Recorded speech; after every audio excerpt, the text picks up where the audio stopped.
There were those who, after the election of Leo XIV, were not asking whether he would introduce change. They were asking something much more specific, whether he would simply continue the change that was already underway. The headlines were optimistic: a different pope, an American pope, a pope formed by St. Augustine, a pope educated in Rome, a pope who spoke respectfully about tradition, a pope who might heal divisions, a pope who might restore balance. For months, many Catholics waited, not for promises, for evidence, not for speeches, for decisions, not for symbolism, for fruits. And now, one of the most respected bishops in the traditional Catholic world has spoken, not from a distance, not from speculation, not from newspaper reports, but after meeting Leo XIV personally, after observing his first months, after studying his actions, after reading his documents. And what he said is difficult to ignore, because Archbishop Athanasius Schneider did not offer a diplomatic assessment. He offered a diagnosis that reaches far beyond one pontificate, a diagnosis that touches the deepest crisis facing the Church today. And by the end of this video, you will understand why his words may be the most important warning issued since Leo XIV's election. You will understand why they matter not only for Rome, but for every Catholic watching the countdown toward July 1st and the episcopal consecrations at Econ. Let's begin with the facts. On June 9, 2026, LifeSite News published the transcript of an extensive interview between journalist Matt Gaspers and Archbishop Athanasius Schneider. The title immediately attracted attention: Leo XIV's full commitment to Vatican II. But the interview itself quickly moved beyond the question of Vatican II. It became something much larger, a reflection on the state of the Church, the state of the hierarchy, the state of doctrine, and the state of Catholic confidence in leadership. Archbishop Schneider is not an internet commentator. He is not a blogger. He is not a YouTube personality. He is a bishop, an auxiliary bishop of Astana, a man who grew up under Soviet communism, a man whose family suffered persecution for the faith, a man who learned from childhood that truth can survive without power, but power cannot survive long without truth. Throughout his episcopal ministry, he has become one of the most recognizable defenders of traditional Catholic doctrine. Even many of his critics acknowledge his seriousness, his careful language, his willingness to speak openly, and most importantly, his loyalty to the Church. This matters, because Schneider is not speaking from outside the Church, he is speaking from within it. And according to him, the crisis has reached alarming proportions. The interview contains a statement that immediately became the center of discussion, a statement that many observers considered one of the strongest Schneider has ever made. He said, "A significant number of high-ranking prelates, cardinals and bishops during the last 60 years no longer profess the Catholic faith in its fullness. Not some bishops, not isolated figures, a significant number."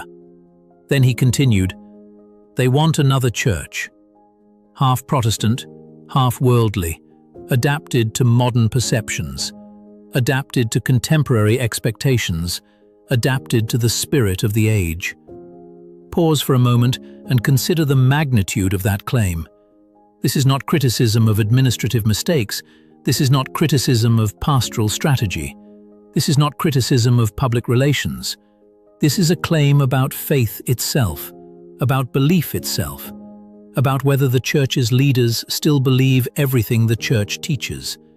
And Schneider's answer is deeply troubling, because he does not describe confusion as accidental. He describes it as intentional, a project, a direction, a movement, something pursued consciously by people who believe the Church must change.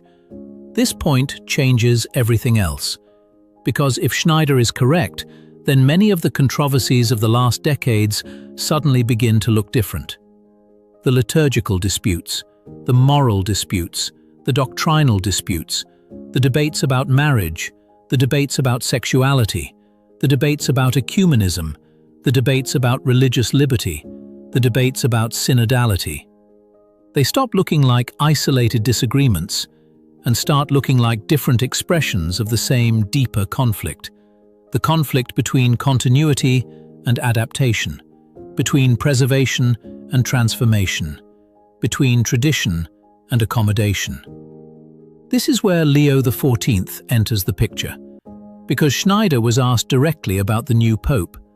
His answer was measured, but unmistakable. He noted that both Francis and Leo XIV present controversial developments as legitimate interpretations of Vatican II. That is an important observation, because for decades, defenders and critics of Vatican II have argued over the same question. Not whether the council happened, but how it should be interpreted. The dispute has never really been about documents. It has been about consequences. What has Vatican II produced? What fruits has it generated? What direction has it created? And Schneider's answer is severe. He points not to theory, but to results. Confusion, ambiguity, uncertainty, doctrinal instability, liturgical instability, moral instability. And then he asks a question that many Catholics have been quietly asking themselves for years. If the fruits are confusion, can confusion really come from the Holy Spirit? It is a simple question, but a devastating one, because Christianity judges ideas by their fruits. Christ himself said so. A good tree produces good fruit. A bad tree produces bad fruit. The principle is not complicated. What is complicated is applying it honestly. Because applying it honestly requires looking at reality, not intentions, not aspirations, not promises, reality. And reality is difficult to argue with. The statistics are known. Mass attendance continues declining across much of the Western world. Religious education weakens, sacramental practice declines, seminaries close, parishes merge, Catholic identity becomes increasingly fragile. Meanwhile, communities attached to traditional worship often grow. Not everywhere, not perfectly, but enough to attract attention, enough to raise questions, enough to challenge assumptions. Schneider notices this, and he is not alone. Increasingly, bishops, priests, and lay faithful are asking whether the Church has spent decades trying to solve the wrong problem. Because perhaps the problem was never that Catholicism demanded too much. Perhaps the problem was that it began demanding too little. This brings us to one of the most controversial sections of the interview. Matt Gaspers asked about Cardinal Fernandez's insistence that the Society of St. Pius X fully accept Vatican II as a condition for normalization. Schneider's response was remarkably direct. He argued that requiring unconditional acceptance of every aspect of a council whose practical implementation has produced widespread confusion places Catholics in an impossible position. A position where experience and official expectations seem to collide. Again, notice what Schneider is doing. He is not rejecting Catholic authority. He is not denying the legitimacy of councils. He is asking whether observable reality should matter, whether fruits should matter, whether results should matter, and according to him, they must. Because Catholicism has never taught blind acceptance of confusion. Catholicism teaches fidelity to truth, and truth can withstand examination. Truth can withstand questions. Truth can withstand scrutiny. Only ambiguity fears scrutiny. Only confusion fears clarity. This is why Schneider's interview has generated such intense reactions, because he is naming concerns that many Catholics have felt but hesitated to express. He is putting into words what others have kept private, not because they lack courage, but because the consequences of speaking openly are often severe. Yet Schneider continues speaking, and his warnings become even more significant when viewed against the calendar. July 1st is approaching. The SSPX Episcopal consecrations are approaching. 21 days. The countdown is no longer theoretical. The bishops have been announced. The preparations continue. The positions have hardened. And the silence from Rome remains largely unchanged. This is where Schneider's analysis becomes impossible to separate from current events. Because whether one agrees with him or not, he is describing the environment in which those consecrations are taking place. An environment characterized by uncertainty, by mistrust, by unresolved questions, by competing visions of the future of Catholicism. And perhaps most importantly, by a growing perception that the deepest problems have still not been addressed. The interview raises one question above all others. Has anything fundamentally changed? Not in style, not in tone, not in public image, but in substance. That is the question many Catholics hoped Leo XIV would answer. And according to Schneider, the answer remains deeply uncertain. But the implications of that uncertainty are even larger than most people realize, because they reach beyond Vatican II, beyond synodality, beyond July 1st, and into the very question of what authority means when confidence begins to disappear. That is where the story becomes even more serious, and that is where we continue. Let us return to the question we left unanswered. Has anything fundamentally changed?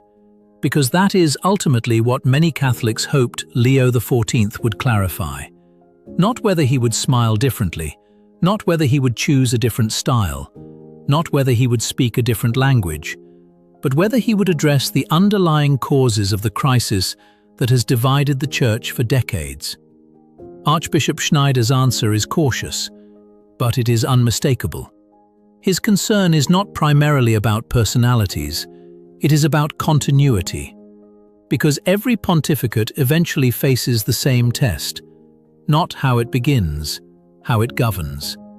And according to Schneider, the first months of Leo XIV have revealed a pattern that many traditional Catholics find deeply familiar. Consider the sequence of events. The January consistory was reorganized at the last moment. The synodal process continues unchanged. Cardinal Fernandez remains in office. Study Group 9 remains part of the discussion. The language of ambiguity continues appearing in official documents. The unresolved questions surrounding Vatican II remain unresolved. And perhaps most importantly, the faithful who hoped for decisive clarification have not received it. This is not merely a question of policy, it is a question of confidence. Confidence that the Church's leaders recognize the depth of the crisis. Confidence that they understand why so many Catholics are concerned. Confidence that they see the connection between doctrinal uncertainty and declining trust. Because trust is the invisible foundation of authority, and authority without trust eventually becomes fragile. This is precisely why Schneider's comments matter. He is not predicting catastrophe. He is describing a reality that many Catholics encounter every Sunday, a reality visible in parishes, in seminaries, in dioceses, in families, a reality where people increasingly struggle to understand what exactly the Church expects them to believe. One priest says one thing, another priest says something completely different. One bishop allows practices another bishop condemns. One conference publishes guidelines that another conference rejects. The average Catholic looks at this situation and asks a simple question. How can truth vary by geography? How can doctrine seem stable in one country and fluid in another? How can morality appear fixed in one diocese and negotiable in the next? These are not academic questions, they are practical questions. Questions ordinary Catholics ask because they want certainty. Not novelty, not experimentation, certainty. And certainty becomes difficult when ambiguity is allowed to remain unresolved year after year. This is why Schneider repeatedly returns to the subject of fruits. Because fruits cannot be hidden forever. Programs can be promoted, documents can be published, strategies can be announced. But eventually, reality speaks. And reality has been speaking for decades. The crisis in faith is measurable. The collapse in religious practice is measurable. The loss of confidence is measurable. The confusion among the faithful is measurable. This does not mean every development since Vatican II has been negative. Schneider does not make that claim. What he questions is whether the overall direction has produced the clarity the Church requires. And for him, the answer appears obvious. The evidence is all around us. This brings us directly to the issue of the SSPX, because the Society of St. Pius X has become a symbol of a larger debate, not because of its size, not because of its influence, but because it embodies a question that the wider Church has never fully answered. What happens when Catholics believe that fidelity to tradition requires resistance to certain developments? That question has never disappeared. It existed in 1988. It exists in 2026. And the approaching consecrations ensure that it will remain unavoidable. For decades, critics of the Society have argued that obedience must come first.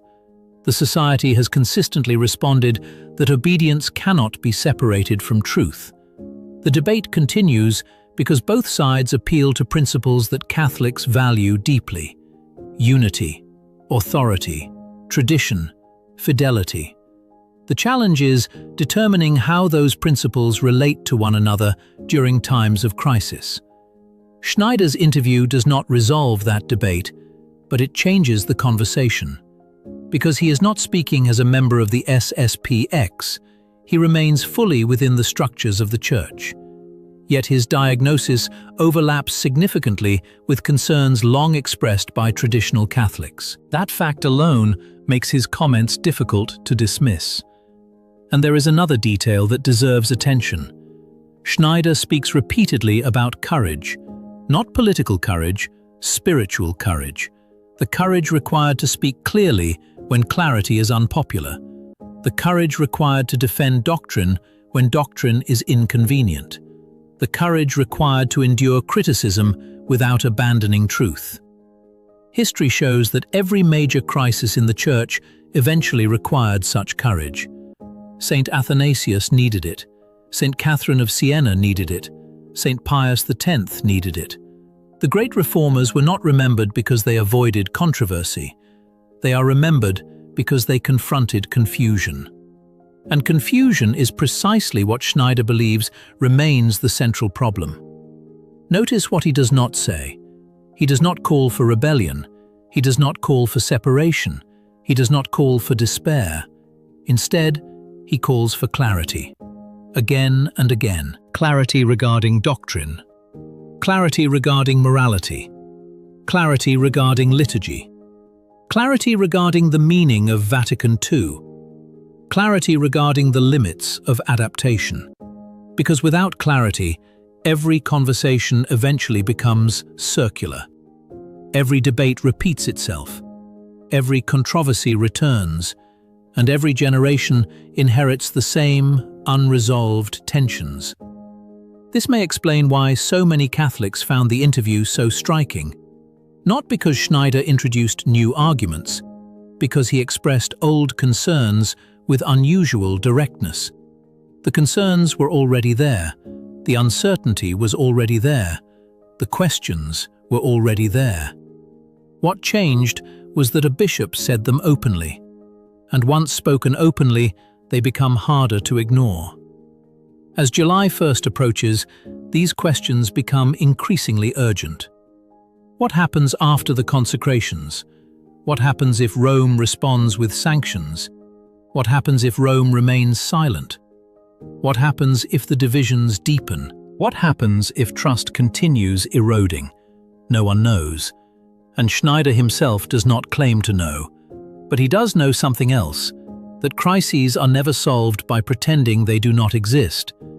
The history of the Church teaches that uncomfortable questions eventually demand answers. Sometimes quickly, sometimes after decades, but eventually. The current crisis is no different. The unresolved tensions surrounding Vatican II, The disputes over liturgy, the debates about synodality, the disagreements over doctrine, the concerns about authority. None of these issues disappear simply because people stop discussing them. If anything, silence often makes them stronger. This is why Schneider's interview matters.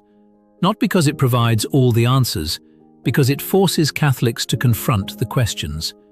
And perhaps that is the most significant contribution any bishop can make during a time of confusion. To remind people that reality matters, that truth matters, that fruits matter, and that faith cannot survive indefinitely on ambiguity. We have arrived at the moment I promised at the beginning. When Leo XIV was elected, many believed the debate was over, that the transition itself would calm concerns, that a new pope would automatically create a new situation. Archbishop Schneider is saying something different. He is saying that names change more quickly than structures, that styles change more quickly than ideas, that appearances change more quickly than realities. And until the deeper questions are addressed, the deeper tensions will remain. Whether one agrees with Schneider or disagrees with him, one fact is difficult to deny. He has spent his entire episcopal life warning that ambiguity eventually produces confusion, and confusion eventually produces division. His interview of June 9th is not primarily about Leo XIV. It is about the Church, about the future, about the consequences of leaving fundamental questions unresolved. The coming weeks will reveal much, perhaps more than many people expect. But for now, Schneider's warning remains. The issue is not whether the Church can survive a crisis. She has survived countless crises before. The issue is whether the Church will respond to this crisis with the one thing every previous renewal required: truth spoken clearly, without fear, without ambiguity, without compromise. What do you think? If you enjoyed this video, comment below and share your thoughts. Amen.